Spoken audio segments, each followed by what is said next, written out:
Okay. Okay, I said good evening. There was only one answer. Nobody else is there. Good evening, sir. Good evening, sir. Good evening, sir. Good evening, sir. Okay. Thank you. So let's get started. So,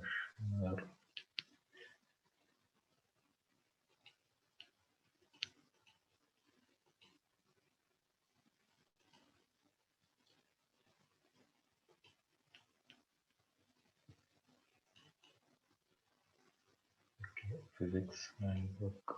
I don't think I have much there. Okay.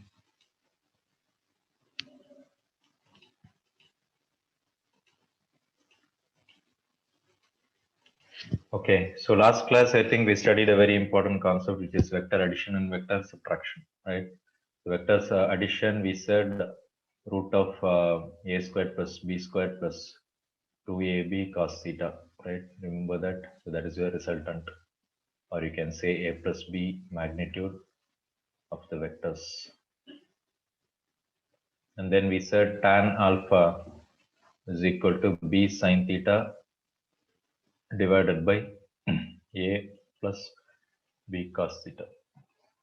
So vector subtraction, if you put a minus here, you will get a minus here, and then you will get a minus here. That's all.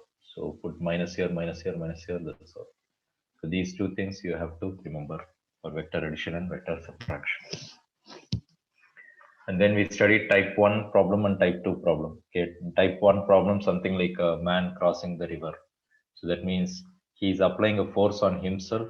So that means he is trying to cross the river like this. So he is applying a force on himself, and then the river is also pushing him. So that means both the forces are acting on the same object. But whereas when you are walking inside the rain is falling down due to gravity. So this is one force, and then you are going in a motorcycle or motorbike. That means this is another thing. So two things are happening at the same time, but it's happening in two different objects. So that I called it as type 2 problems. Okay, so there you will be doing vector subtraction. Velocity of the rain is like this. Velocity of the man will be like this, right? So velocity of rain with respect to the man. So this is man, this is rain. So this I told you final minus initial. So final point is this one. So V rain minus initial, which is Vm. So it means the rain is not falling. For a person who is standing here, it is falling vertical. But for a person who is going at a velocity of Vm, it is not falling vertical. For this guy, it is actually coming this way. So that means your umbrella should be pointed or turned this way. Okay, only then you will not be able to, you will not become wet.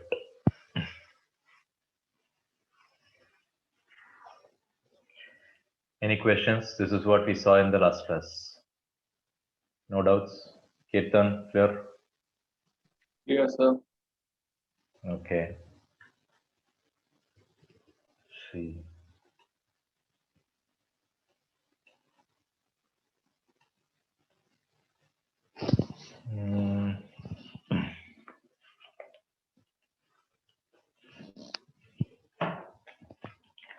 As always, like what I told you earlier, we need to know something about vectors, which is basically mathematics. Okay? But still, we'll do it because without this basics, you will not be able to do many of the problems here.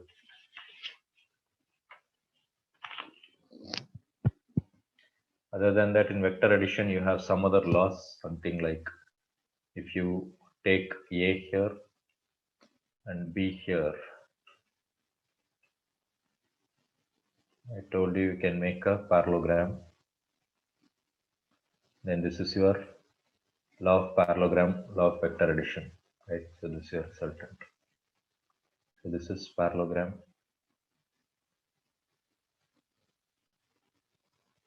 Then law of vector addition.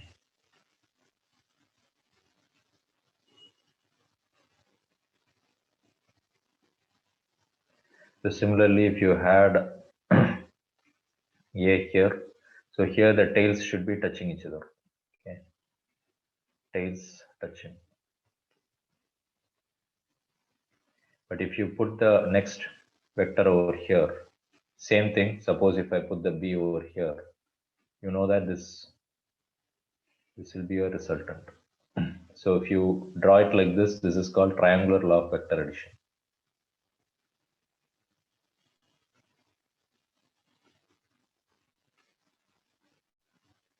Well, there is absolutely no difference. Only thing, the tails are not touching. So the tail of B is coming and hitting the head of the A. So that means what it means is if I had a ball here, first it is coming here and then it is going here. It is same like pushing from here to here. So the resultant is this one. That's the meaning of this.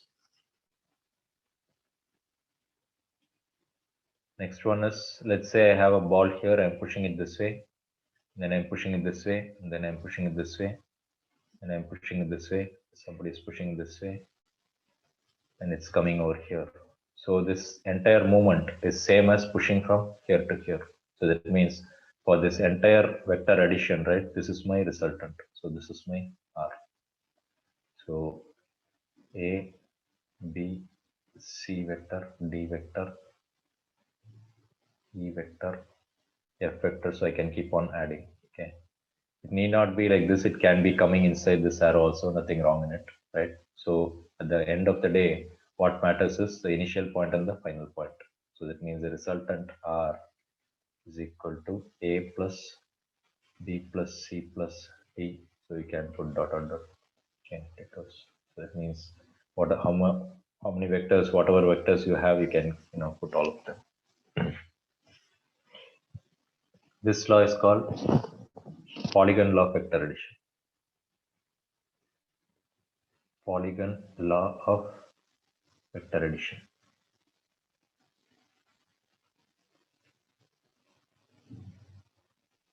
Okay, what it means is it's a closing side of a polygon. So if you consider this line and this line, this is the closing side of the polygon. So that means I would say the triangular law is a special case of polygon. Okay, triangle means you have three sides. Polygon means poly means many. So you have many sides. So that means no matter how many sides you have in the polygon, as I told you, it can be crossing this line also. So it can be going anywhere like this. So at the end of the day, what matters is the starting point and the ending point. So if you connect the starting point, ending point, that is your resultant R. And that is what is your law of polygons, polygon law of vector addition. So take it down.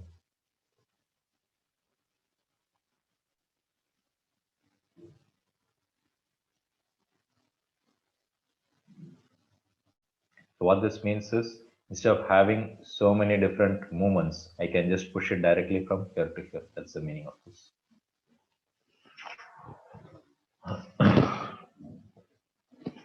Okay, so that is extra stuff in your vector addition. Nothing very difficult.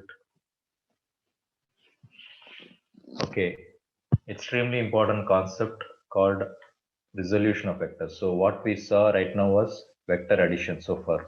Okay, now we are going to introduce a new concept called resolution of vectors.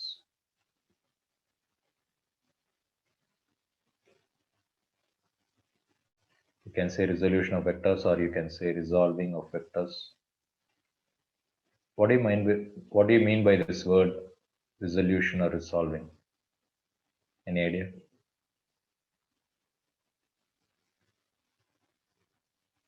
You say my cell phone has got a better resolution than yours. What do you actually mean by that? Clarity. Clarity. Okay. Anything else? That is correct, but little more. Would you have pixels like this, or would you have pixels like this when you have better resolution? You get So smaller smaller pixels. pixels. So smaller the pixels, you'll be getting more clarity. Do you agree? So that means Yes. resolving means making it into smaller pieces. Okay. Vector addition means you are putting them together. Resolving means you are breaking them. Okay. So the meaning is making into smaller pieces.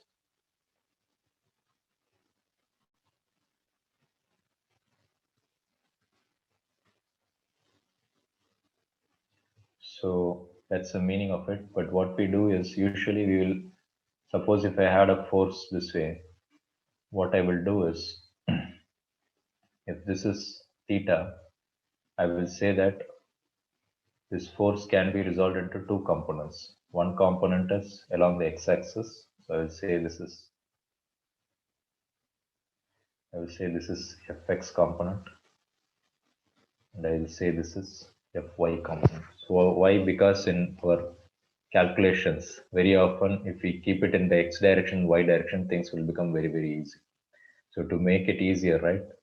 So this kind of forces we can resolve it into two components, fx and fy. So we'll say this is the x component and this is the y component.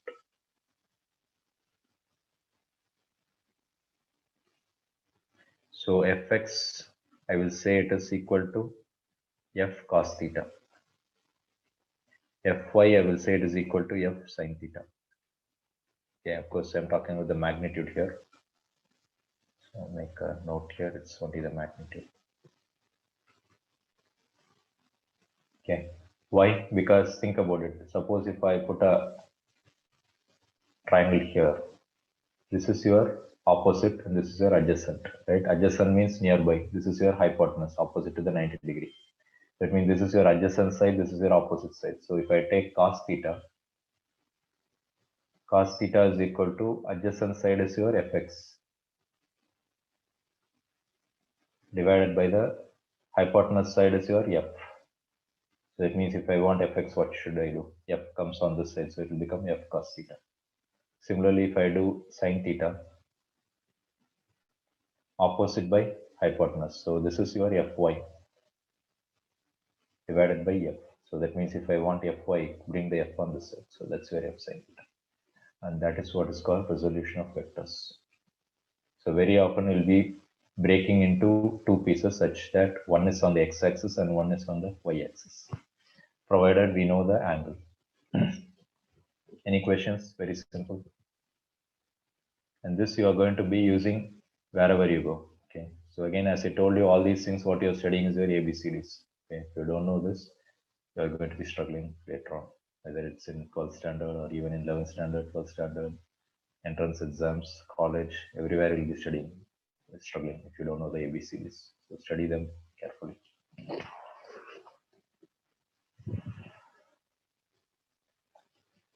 Okay.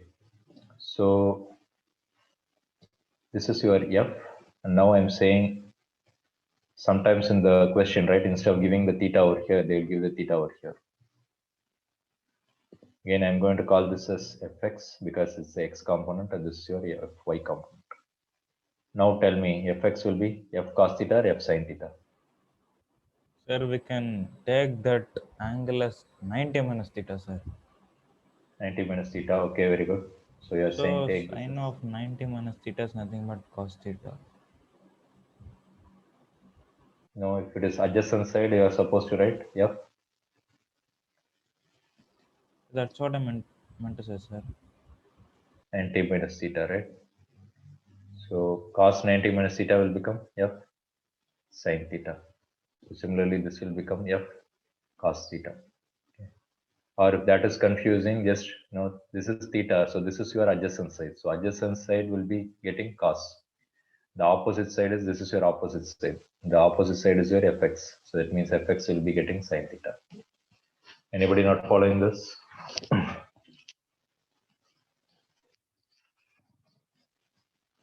So very often I have seen students making the mistake that fx means cos theta, fy means sin theta. That is wrong. Since I have taken this theta along with the x-axis, then it is cos theta. If I take it with the y-axis here, then this is your adjacent side. This is your opposite side. So adjacent side will get you cos. Opposite side will get you sin. Any questions? Can I move on?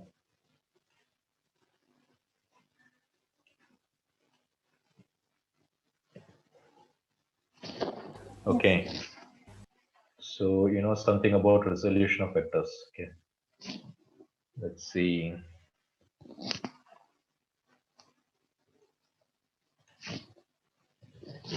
Very often you are going to come across the term unit vector.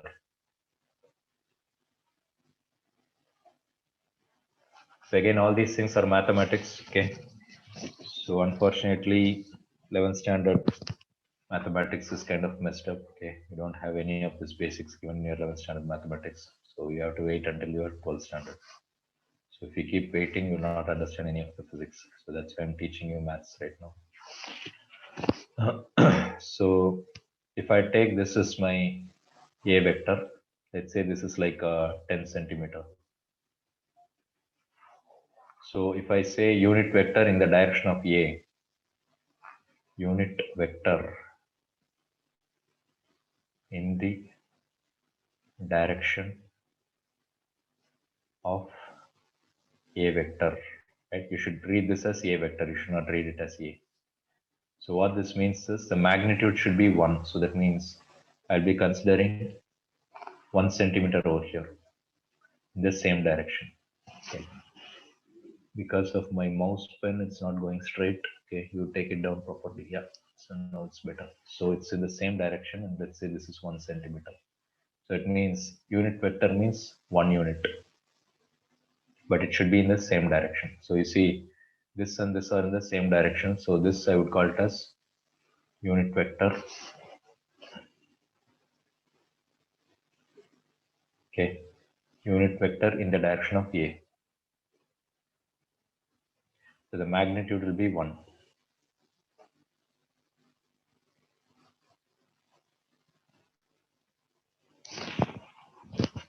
Okay, and generally we represent this as A cap. So whenever you say cap, right, it is unit vector.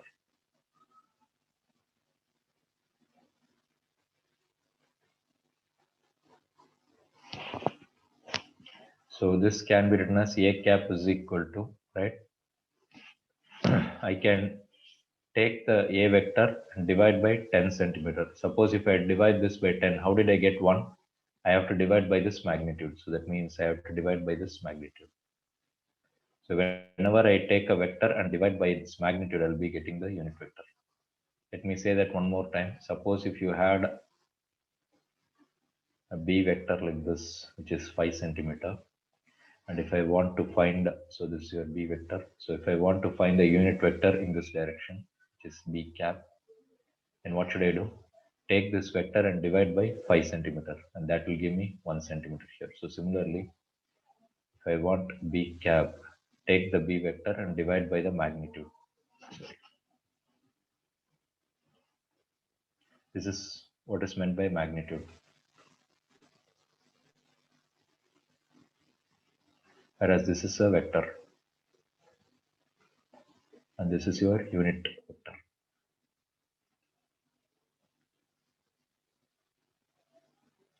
Anybody not following? Again, you're just getting Sir, introduced can to you the give basics. me 1 minute for taking this note, sir? Yeah, quickly take it down.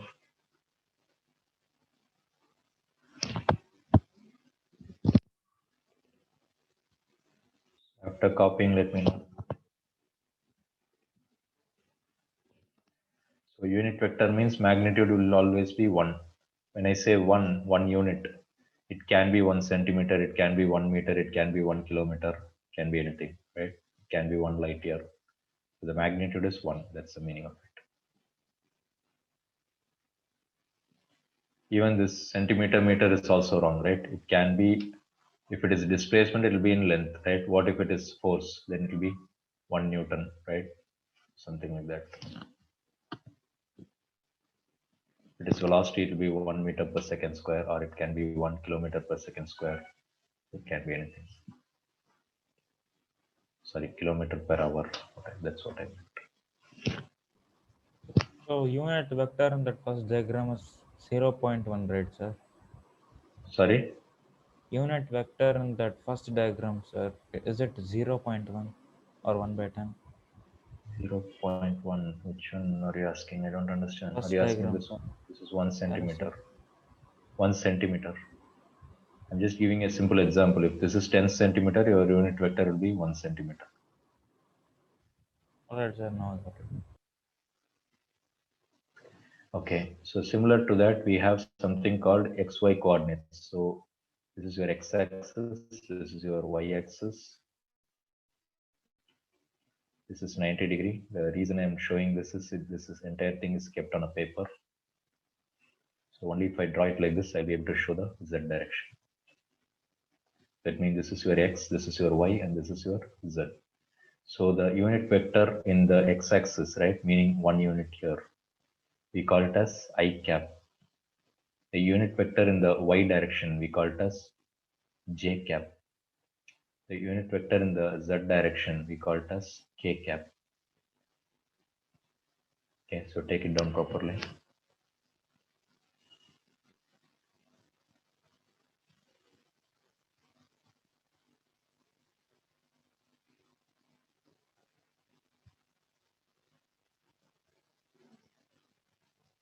Generally, this is the convention you have to draw. Okay, sometimes if people draw like X here and Y here and Z here, it is kind of wrong. Okay, because it's, of course, it's a different type of coordinate system, but generally this is the convention you should follow. Okay, so let me switch on my video.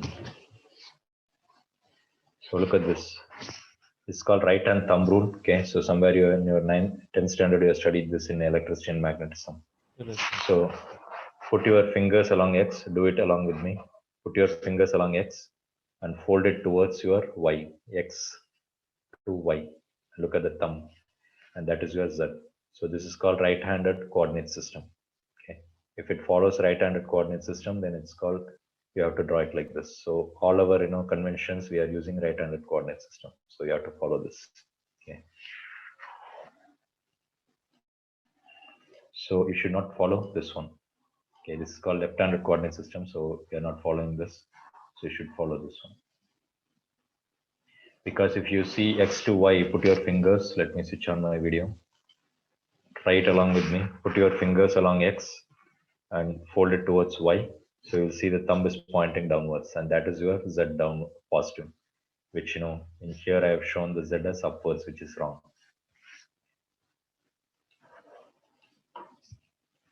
Okay, so I, J, K, I cap, J cap, K cap are the unit vectors in the X, Y, Z direction respectively.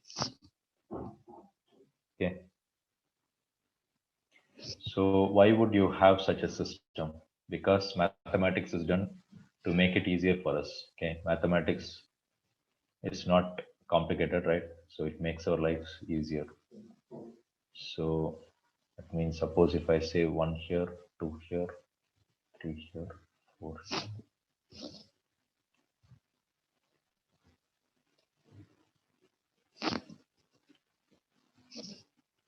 So this is I cap.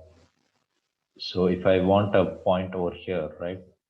So listen carefully. So suppose if I show a vector over here, I will call this as 3i. Why? It means 3 units in the direction of I cap. So 3 units into 1 unit here, because it's a unit vector. So 3 into 1 is 3. So the magnitude becomes 3. And then which direction it is in? It is in the direction of X, because I cap means in the direction of X. What about suppose if I had 3j or 2j, so that means this is 2j. What's the meaning of that? So this is 1 unit in the j direction, so j cap. So if I want this vector, so it's 2 times j will give me this one. What if I want something over here? Then it means it will go something like this. So what does that mean? I have moved 3 units in the x direction, and then I have to move 2 units in the y direction. So it means this vector can be called as 3i cap plus 2j. So this is the meaning of this. So that means you are moving 3 units in the x direction and you are moving 2 units in the y direction. And suppose if I put a k, 5k, that means I am moving 5 units in the k direction. But if you understand the 2D, you can apply it in the 3D. So you don't have to confuse right now with the 3 dimension.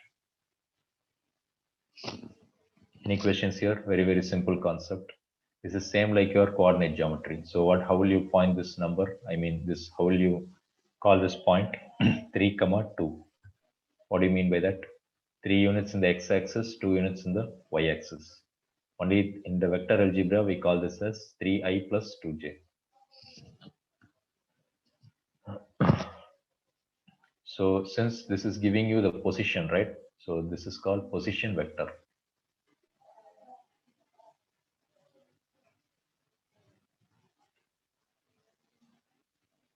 Because it gives you the position of a point from the origin. That's also important. So all these references are taken from the origin. So that means it's called position vector.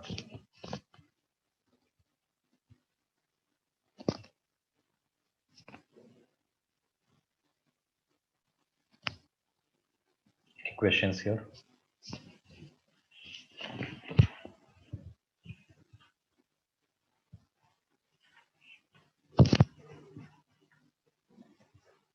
Anybody still copying? Can I change the screen? Yeah, 1 minute. Yes, right.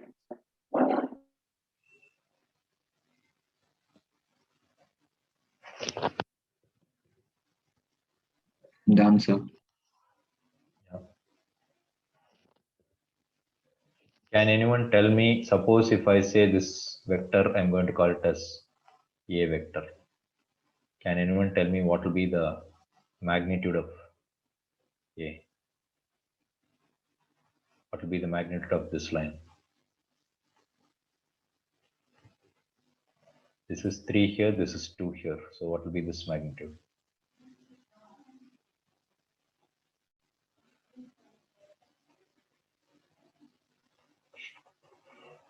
Everyone sleeping? This is 3 units, this is 2 units.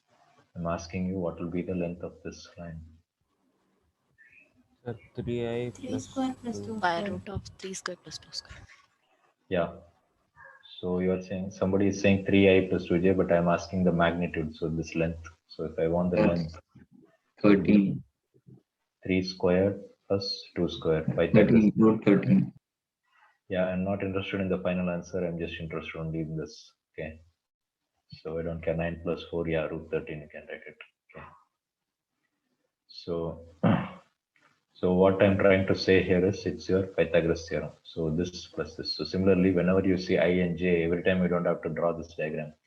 You should know that it is nothing but your 3 squared plus 2 squared.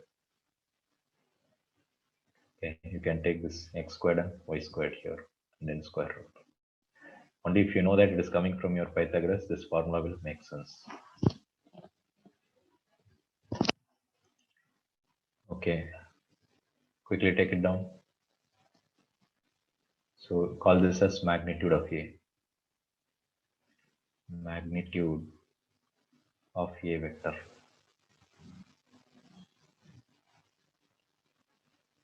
Can anyone tell me what is magnitude of this 3i? 3i cap. What is this magnitude?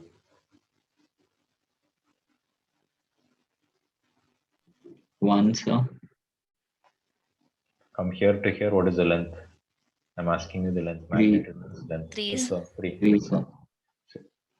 What will be the magnitude of this one? 2.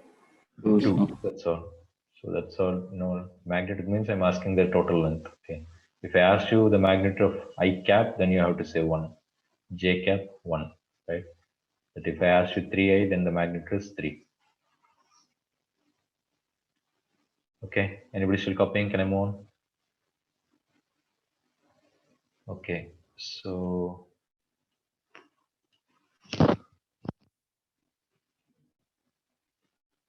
I'm going to call point as P, which means this is my P vector. And I'm going to call this point as Q. I'm going to call this position as Q vector. Okay. What would you call this P and Q? It's a position vector because you are talking from the origin. So that means P and Q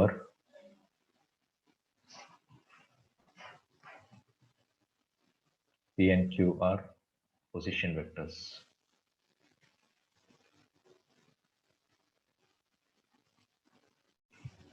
Okay. Suppose if I'm moving from here to here, can anyone tell me how can I represent this red line? Carefully look at the direction and tell me. How can I represent this red vector?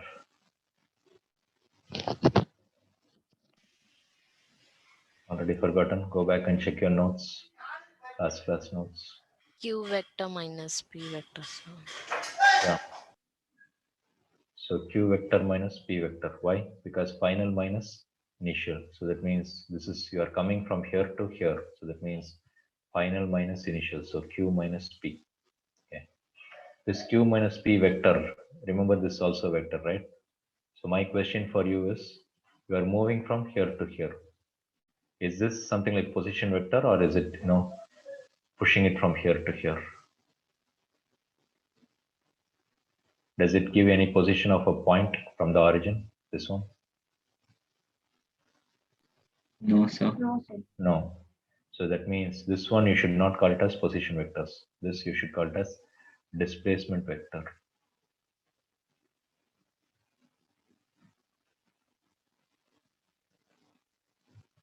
Okay. So since you are talking about the displacement of ball from here, from P to Q, so we are not talking about the position of a point. We are talking about the displacement from here to here. Okay. So in reality, how you will in IJK form, if I want to say, I'll be saying, okay, I got down by say 3I here, sorry, 3J here. And let's say this is something like say 5J, 5I. So the way I will say this is, am I coming down in y-axis or going up in y-axis? Coming down. They're coming down, sir. Down, which means I have to write as minus 3J. I'm going towards right or towards left from P to Q, So towards Towards right. right. which means plus or minus if I'm going this way. Plus. Plus, so that means I'll be writing plus 5I. Okay, so if I want to represent this in IJK in a graph, I will be writing it like this. Okay, so if you understand the link between concepts and this IJK, it's very, very easy.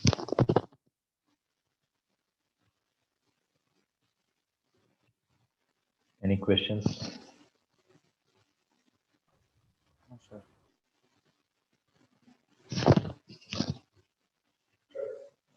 I told you resolution of vectors means F will be here, then F cos theta. So if this is theta, I already talked about this. So this is F cos theta and this is F sin theta. What do you mean by F cos theta, F sin theta? This is the length on this side. This is the length on this side. So how can I write the F vector here? I can write this as F cos theta into I cap. Why? Because this magnitude into the I direction, I unit vector will give me the total vector, let's say, plus this one. So that means I'll be writing this as F sin theta into J vector. Okay. So if I want, I can write all these things are, I'm just saying that, these are all the basics you should be knowing something about unit vector and where is this IJK coming from and what is this position vector and displacement vector. And then I can resolve this and I can write it into IJK form.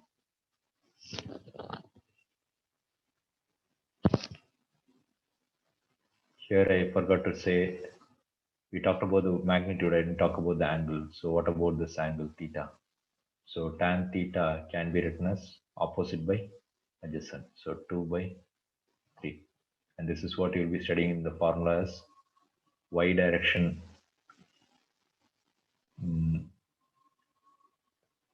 y direction value divided by the x direction value. Okay, tan theta is equal to y by x.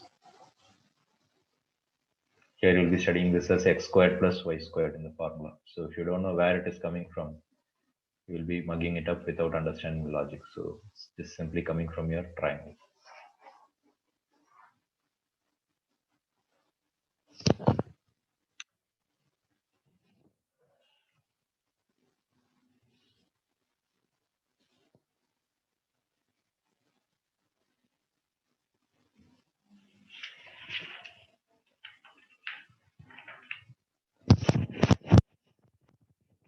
So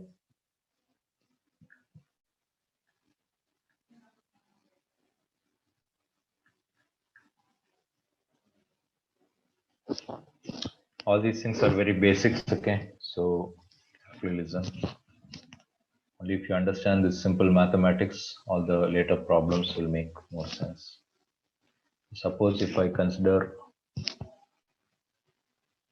1, 2, 3, 4, so take it down properly along with the scale. 1, 2, 3, 4, 5. Suppose if I take a point 4, 2, 4, 2 will be somewhere here. I will call this as 4i. We are not talking about coordinate geometry. We are talking about vector algebra, which means I'll be writing this as 4i cap plus 2j cap. Sometimes, when you're writing, it's a little bit easier to, instead of putting cap, we'll be writing this. So even if I put I vector like this, it's always unit vector. ijk is reserved for unit vectors in the xyz direction.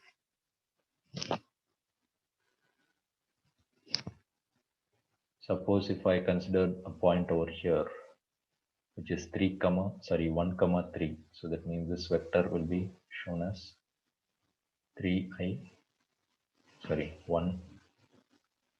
1i plus 3j. Okay. Suppose if I want to add this vector and this vector, so let's call this as a vector and let's call this as b vector. So if I want a plus b vector, I can simply add this as 4i plus 2j is a plus 1i plus 3j can be written as, I can add x's together, I can add y's together. So similarly, I can add the i's together and j's together. So that means 4 plus 1 is 5i. 2 plus I 8. cap plus 5j cap. Yeah.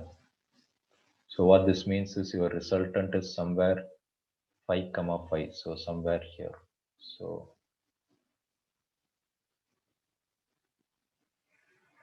that is your resultant. Well, let's see if it looks, it's agreeing with my parallelogram law of vectors. So if my scale was correct, probably it will agree. Okay, otherwise may not. So maybe you should have drawn somewhere here. Okay. But if you draw your parallelogram law of vectors, right, you come very close. Again, if you do it in a proper graph sheet, you will be getting it correctly. Okay. It's not a perfect parallelogram, but you should understand that it is matching with the parallelogram. Any questions? Any doubts? So basically, the vector algebra will make your life very easy if you understand the basics here. So something which is very difficult in the usual vector calculation, you can make it into very simple using ijk. And suppose if I want this magnitude, what will I do? So the magnitude here, a plus b magnitude, is nothing but, what did we say? X squared plus y squared, square root. So 5 squared plus 5 squared, 25 plus 25, so root of 50. Okay, 7 point something.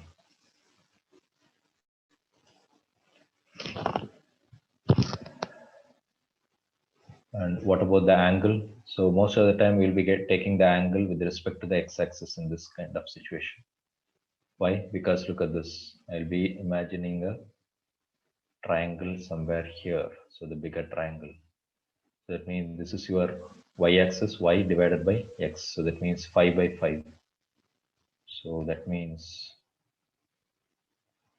if x and y are equal, what will be the tan angle?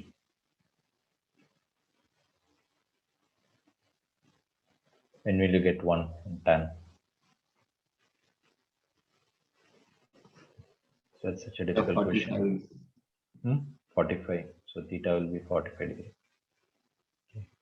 Only when it is 45 degree, what it means is if you had gone 1 centimeter, here also it is 1 centimeter. If you had gone 2 centimeter this way, here also you have gone 2 centimeter.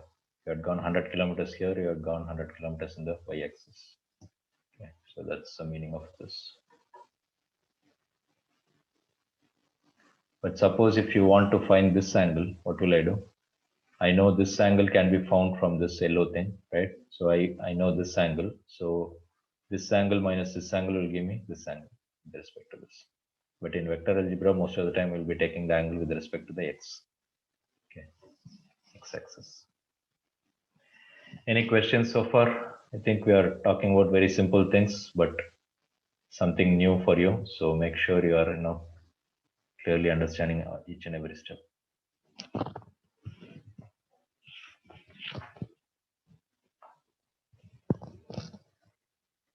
Okay.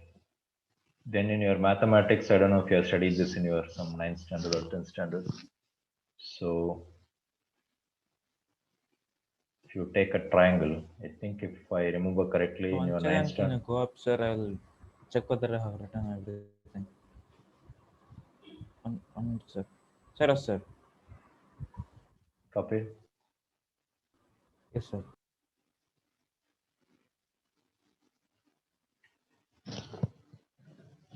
So if I take this angle as A, this angle as B, and this angle as C, then opposite to A, I will take this length as small a. Opposite to B, I will take it as small b. Opposite to C, I will take it as small c. Okay. So we are not going to do the derivations. You must have done it in your mathematics. So there is something called cosine law and sine law. Anybody remember what is cosine law and sine law?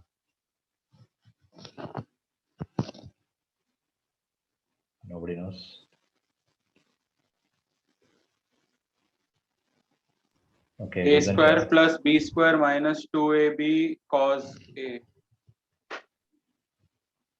AB cos A. No, I think you A know square is something. equal. Sorry, 1 second, sir. A square is equal to B square plus B square minus 2BC cos A. Cos A is the angle A. Okay, very good. So that means what he is trying to say is, suppose if I don't know this length, suppose if I know this length, and then this angle, tick mark means I know that, which means if I want this one, I can use this cosine law. So I should know two sides, and then I should know the angle between these two sides. If I know this side and these two sides, then I cannot use this law.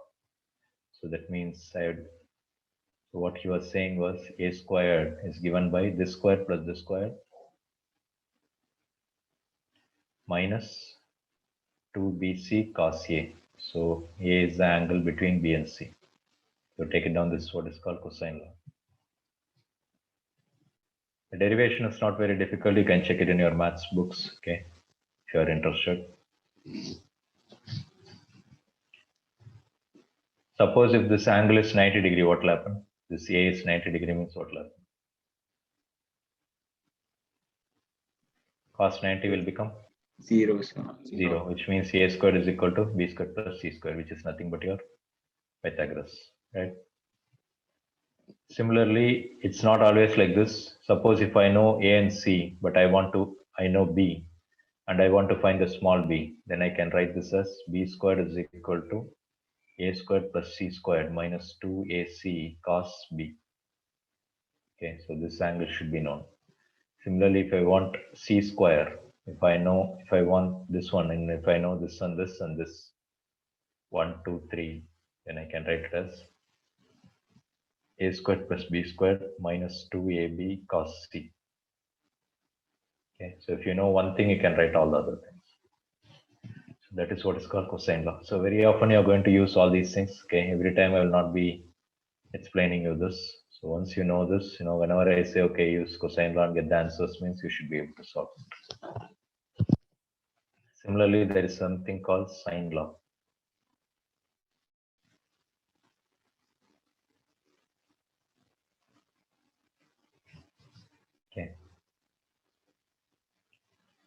So sine law, anybody? 1 by sine A is equal to 1 by sine B is equal to 1 by sine C.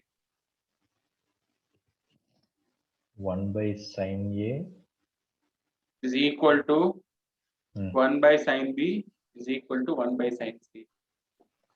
Is that true? How can this angle will be changing, which means this value will change, and this. Sir, if we how can have this- two angles and if you want to find the third angle, this is the formula. So then we can substitute and do it. Okay, you are not remembering it correctly. You remember half of it, but you've forgotten half of it. Anybody else who can correct this?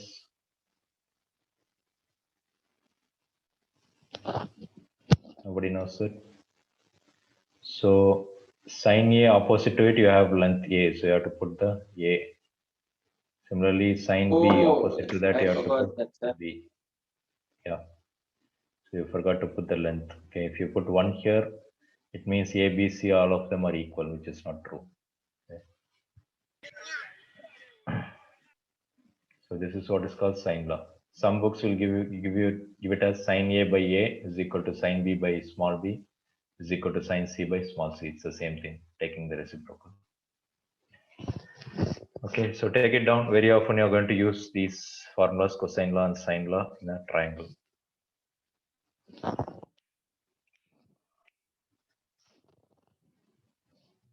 Okay, so let's take a review. Let's see what we have seen so far. So first we talked about, other than vector addition, what we saw in the last class, we talked about some polygon law for vector addition and then triangular law of vector addition. Simply just the concept, nothing calculation there. Then we talked about resolving a vector into f cos theta and f sin theta and the x-axis and y-axis. Okay, and then I told you the theta, you have to be careful with the which one is adjacent and which one is opposite. Then we got introduced to the concept of unit vector. Okay, so in any direction you can find a unit vector. It's not only in the x, y, z direction, but more commonly we use unit vector in the I, j, k, x, y, z direction. That's why we have a special unit vectors I, j, k. But you can find it for any direction, which means a vector divided by the magnitude will give me the a cap. And then we talked about I, j, k and how the coordinate geometry is very similar in vector algebra. Then we talked about the magnitude calculation, and then we talked about position vectors and displacement vectors.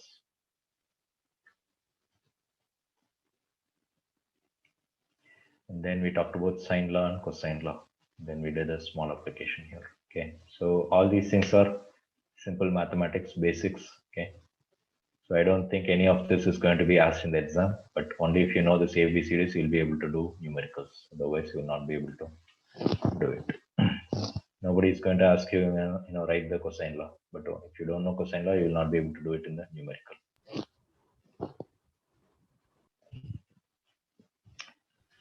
Okay, let's see what else can I talk about here.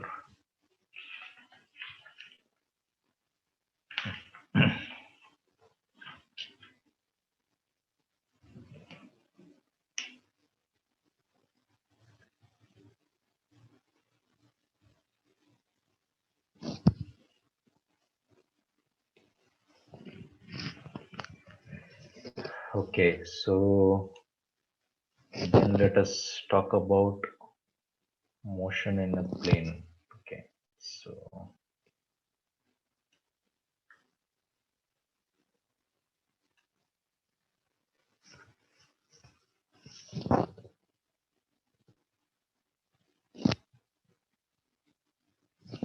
the topic here is motion in a plane. By plane we mean 2 dimension.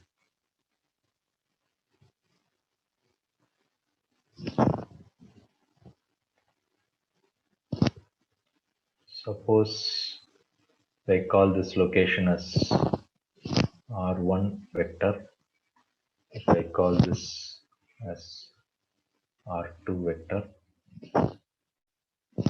then I would be calling this as, anybody? What would I call this? R1 minus R2. Hmm? Sir, it is R1 So minus we R2. two Is vectors. it R1 minus R2 or R2 minus R1? What did I say? Final minus? Initial. Initial. So that means it 2 is minus R. R2 minus R1. Okay. So only if I draw it this way, I should say R1 minus R2. So it's final minus initial. Okay. So this we call it as delta R. You can call this as delta R vector. Okay, meaning the gap between the cells. So this, suppose if there is a arc over here, I'm interested in finding the difference between this point and this point. I can call it like this. Again, as I told you, R1 and R2 are position vectors, and this is your displacement vector, delta R. So listen carefully. R1, since you already know the numbers, right? You can call this as R1 can be called as X1 and Y1. So R1 vector can be written as X1I plus Y1J. Similarly, I can say this is X2 and Y2, this height, which means R2 cap can be, sorry, R2 vector can be written as X2I. So there I gave it as 2I plus 3J, 5I plus 7J, something like that. Here instead of, numbers, I'm giving you some algebraic values. So if you understand the numbers, you can understand the algebra.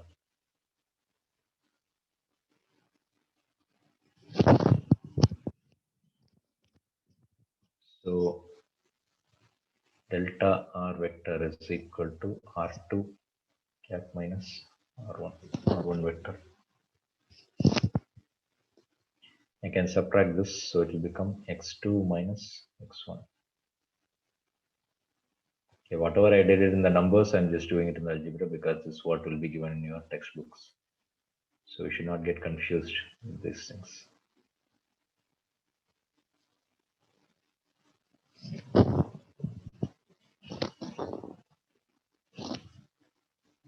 So delta R vector can be written as delta X, a small change in X-axis. So X2 minus X1 will be the change in the X direction, and Y2 minus Y1 will be the change in the Y direction. That's the meaning of this. If you understood the numbers, it's very, very obvious, nothing very difficult at all. You may even be wondering why should we even do this, because you already know this. Since you already know this, it's okay, but for your derivation purpose, you have to do it like this. So what this tells you is a displacement in a plane can be split into two components, a displacement in the X direction and displacement in the Y direction. That's the meaning of this. So make a note properly. So take it down, very, very important concept. Displacement in a plane, by plane we mean the two dimension. Carom board, billiards balls in the board, okay, so something like that. So anything which is a plane. Displacement in a plane, two dimension, can be considered as displacement in X and Y directions independently.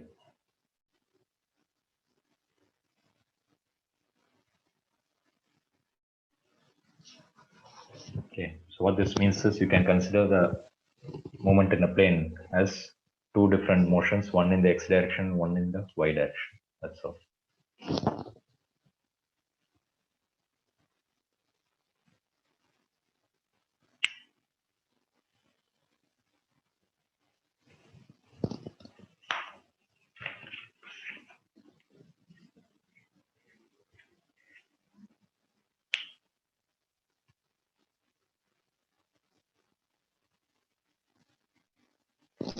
So somewhere in your previous chapter, right? Let me go to the handbook to show you which one I'm referring to.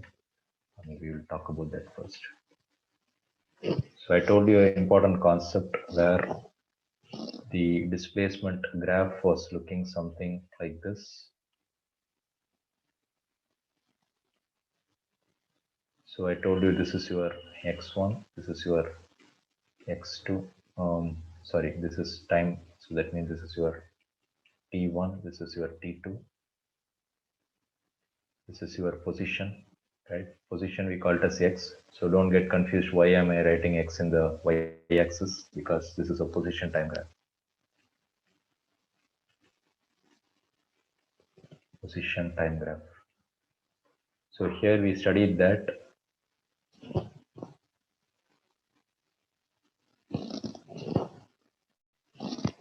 del x by delta t.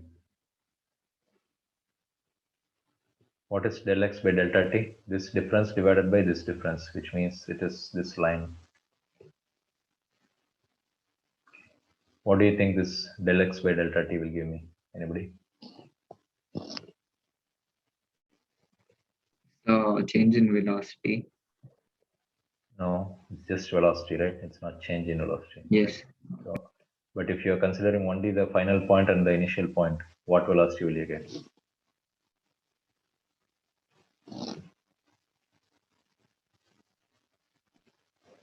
You are not considering this path, you are just taking only the final and initial. So what velocity do you call that? Already forgotten? It's called the average velocity. So it means the average velocity V. Maybe I didn't introduce you that time. It's you can write this as limit delta t extends to 0. Okay, I talked about this, but I didn't write it like this in the mathematical form. So what this means is the delta t becomes smaller and smaller. So as it comes closer and closer, what did we say? It will be somewhere here, and that is your tangent. That is the velocity at that particular instant. So that means as this gets smaller and smaller, the average velocity will become an instantaneous velocity. This will be writing it as dx by dt. These are all mathematics. Okay, so for now, take it down. If you don't follow something, don't worry about it. All I'm saying is, as the delta t gets smaller and smaller, this point will come closer and closer, and which means it will become a tangent. It will not be a secant line, it will be a tangent line. And that is when we call it as instantaneous velocity. So this becomes a instantaneous velocity. So average velocity becomes instantaneous velocity.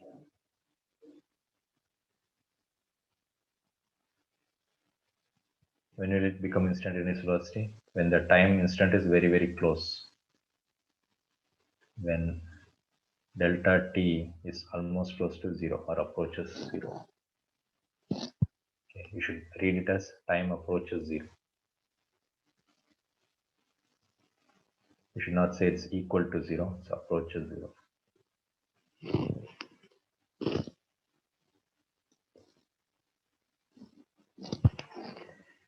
Okay, so why did we have to do some revision from the previous chapter? Okay, so it's coming in the third chapter. So look at this average velocity along the secant line. And then I told you when the delta t becomes approaches 0, right? It will become a tangent, and that is when it becomes an instantaneous speed. So I think it's further explained over here, introduction to differentiation. So the secant lines becomes the tangent line. Okay, so this is what I'm talking about here. Okay, so it doesn't matter as long as you understand the overall concept here. Okay. Why am I talking about it right now? So it's a continuation from here. So I will write the velocity as, anybody still copying this? Quickly copy this.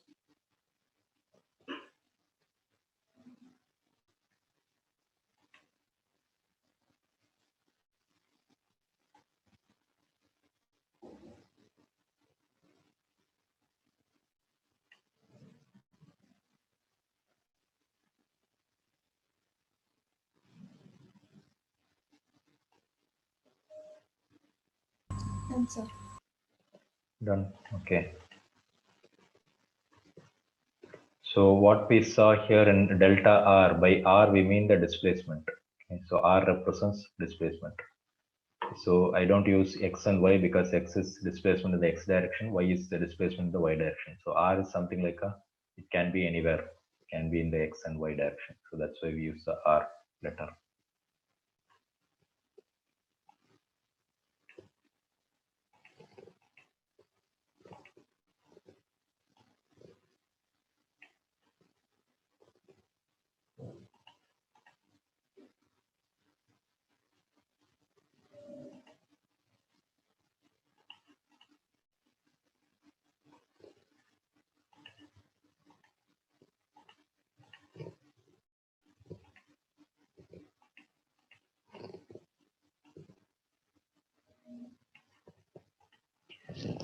Okay, so as a continuation, what we found in the displacement was delta r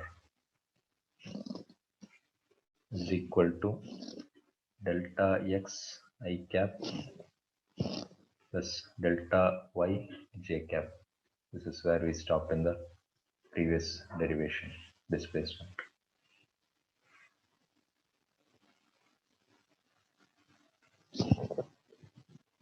So now what I'm going to say is velocity average is equal to limits. You will be studying this in your maths, okay, in your 11th standard maths. So when this approaches zero, velocity is nothing but displacement by time taken. Okay, so even if you don't understand this, don't worry about it. You know that delta r by delta t is nothing but your velocity. When the time gets smaller and smaller, it will become differentiation method. So dr by dt. So this is something like average and this is something like an instantaneous. That's all. So that's the difference. So this is something coming from your secant line. This is coming from your tangent line. But if you don't follow this, don't worry about it. As you study maths, this will become very simple. So if I want to differentiate this, look at this delta r by delta t. So that means if I bring this one, so I can write this as delta x by delta t, delta y by delta t. So that means I'm going to write this as delta x by delta t I cap plus delta y by delta t j cap. What is delta x by delta t? Displacement by time taken, which is velocity in the x-axis. So this can also be written as dx by dt I cap plus dy by dt j cap. I'm sure some of you are slightly confused about this. Don't worry about it. All I'm saying is in a given time, how much is the x direction moment? That's all. This is nothing but velocity in the x direction.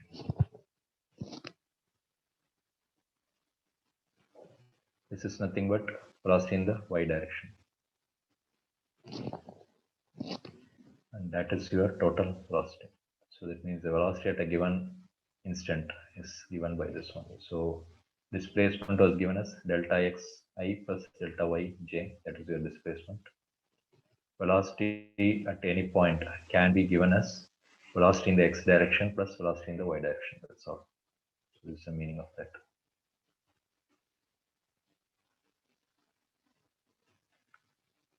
Velocity in 2D can be considered as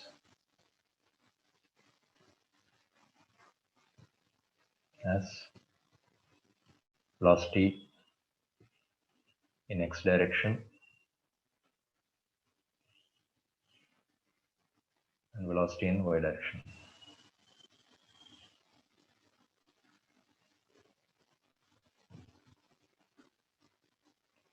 Y direction independently.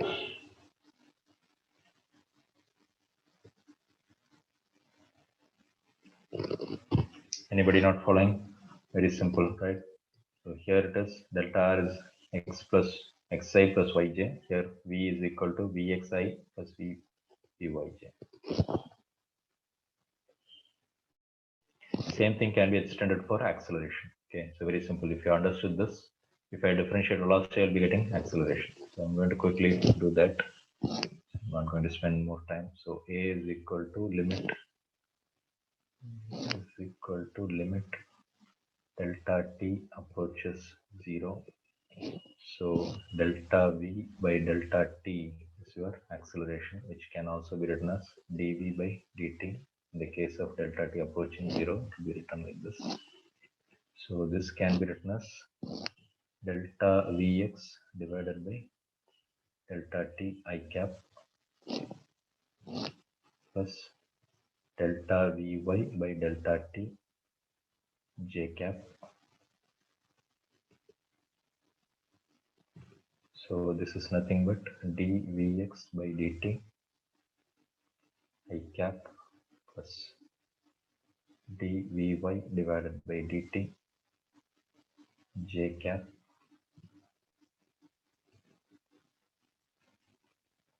dv by dt is nothing but acceleration. Since it is in the x direction, I'm going to say acceleration in the x direction I cap plus acceleration in the y direction j cap, and that is your acceleration here. So that means that is the next derivation. So what this tells you is, again, just like what we said for displacement velocity, if you have an acceleration in some direction this way, you don't have to worry too much about it. All you can do is you can split it into two components, one in the x direction, one in the y direction. So simply add axi plus a. Anybody had any doubts? Okay, so ax in the I direction, ay in the y direction. That's the meaning of this. So take it down. Acceleration in a plane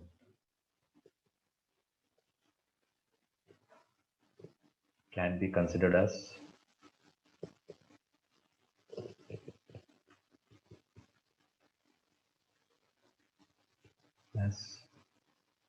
acceleration in x direction and y direction independently.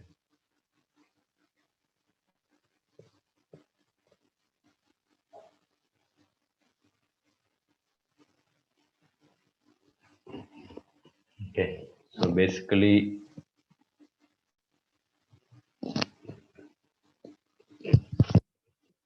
everybody still copying this? Quickly copy this.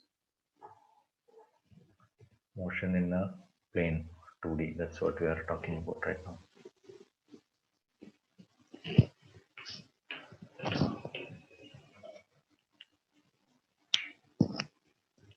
Even though I'm just doing it for 2D, the same thing can be extended for 3D. Nothing very difficult, right? I can put it for K also.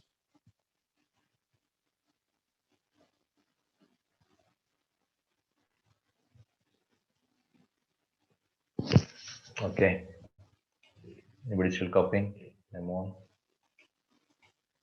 Sir, also problems. The copying? Yes, sir. This one? Yes, sir. Okay, copy it and tell me. Copy it.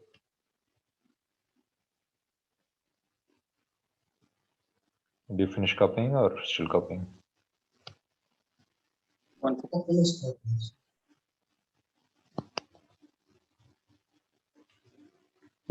Okay, I think you said finished.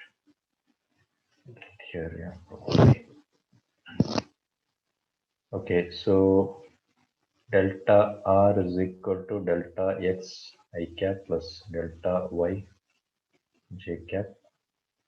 Velocity is equal to vx I cap plus vy j cap.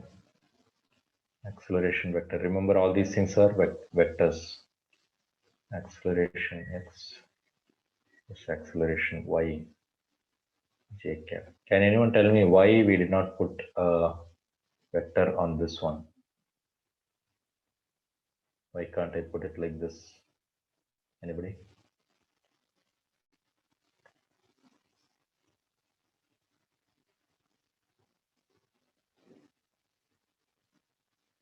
What did I say? This is something like a magnitude, and this is something like 3i. So that means this must be a magnitude. This is the direction. So that means what this means is it's having an acceleration of ax. The magnitude of the acceleration is ax in the direction of x-axis. It's having a magnitude of ay in the y-axis, this much.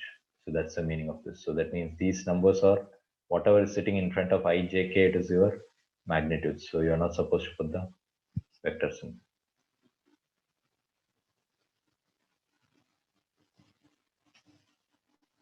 So from this, I can say the delta r magnitude is nothing but square root of delta x square plus delta y the whole square. And if I want the angle, tan theta can be found as delta y divided by delta x. Anybody not following this? I already explained this. Anybody?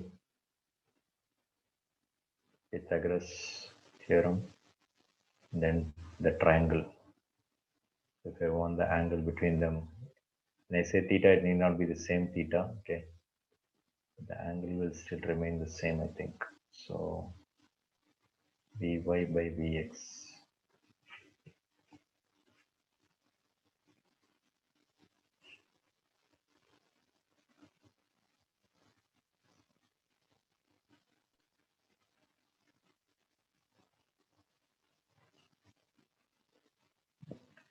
So why? Because if you are wondering, sir, why should we put Ay by Ax?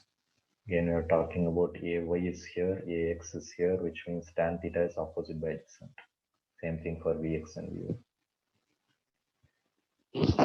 That's all. So this is the concept for motion in a plane 2D. Okay.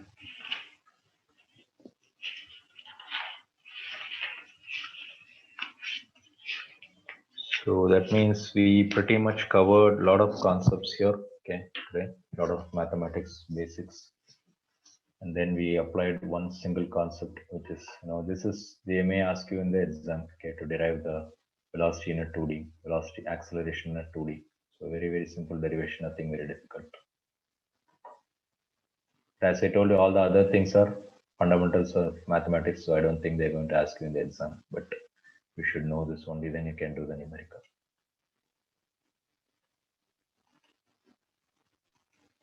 Okay, so motion in a plane is what we did in the last part. So after this, we have two important concepts in this chapter. One is projectile motion, and another thing is circular motion. Very important concepts. So projectile motion and circular motion are something like two-dimensional motion. Okay, so that's why it's coming in this chapter. Okay, anybody not following anything? Any doubts? Anything which you find difficult? Everyone following everything 100%?